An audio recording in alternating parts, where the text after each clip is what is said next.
Hi friends, Pranjal here, always yours. Now I am at the best sandwich of Ahmedabad, that is a Vasu Kakani sandwich.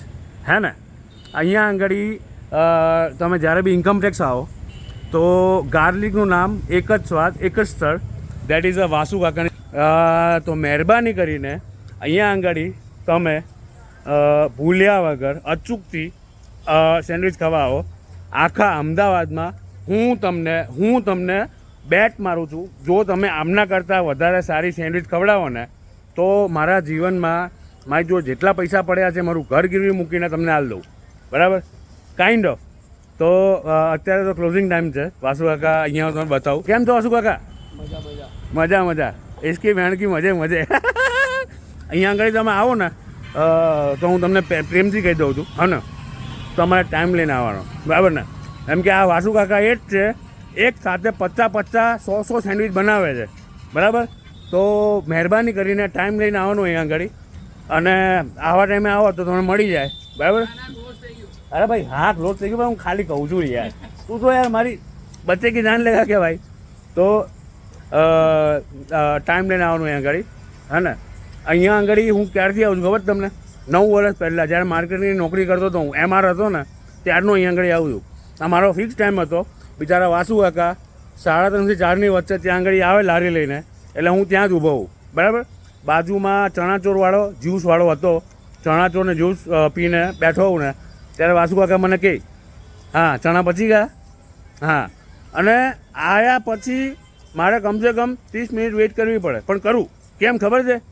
તમે આવો એટલે ખબર પડે અહીંયા આગળ, એમને એમ ના પડે, હે ને. આપણા ગુજરાતી વાસુ કાકા પહેલાં લસણની સેન્ડવિચ, લસણની ચટણી પહેલાં આપતા હતા. હું હે ને 2-2 કિલો દર મહિને લઈ જતો હતો. હવે નથી આપતા, પોપ્યુલર થઈ ગયા ગમે તે હોય, હવે નથી આપતા. એમ કે એમનું કામ જ એટલું છે અત્યારે, દુકાન ખોલીને ત્યારનું. તો મારી એક જ રિક્વેસ્ટ છે, જેટલા બી ફ્રેન્ડ્સ હોય અહીંયા આગળ, હે ને, મારા જેટલા બી વ્લોગ છે ને બધા ફેલ, બરાબર. તમને પાછું કહી દઉં છું, વાસુ કાકાની સેન્ડવિચ ખાધા વગર નહીં જવાનું. આશ્રમ રોડ નિયર ઇન્કમ ટેક્સ, કયો એરિયા કહેવાય કાકા? અજંતા કોમર્શિયલ સેન્ટર, હે ને. તો થેન્ક્સ ફોર લવ. જો આ બધા કસ્ટમર કહે છે પતી ગયું.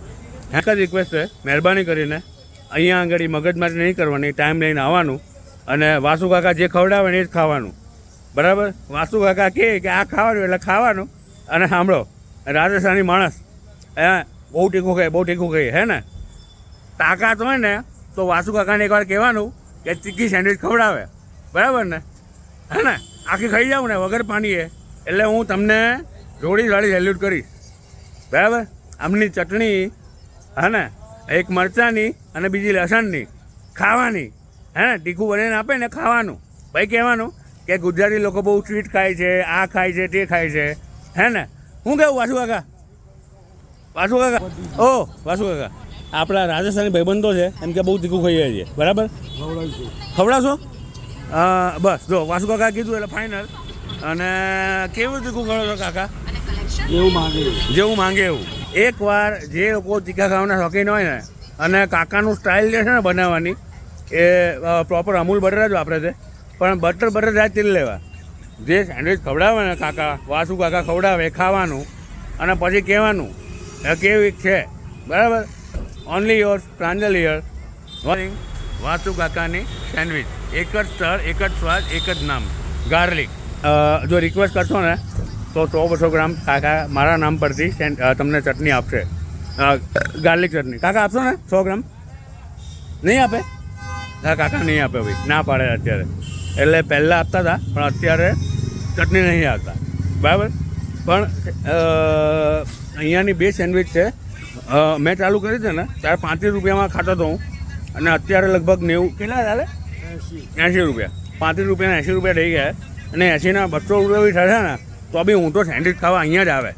કેમ ખબર છે? એક જ સ્વાદ, એક જ સ્થળ. Thank you.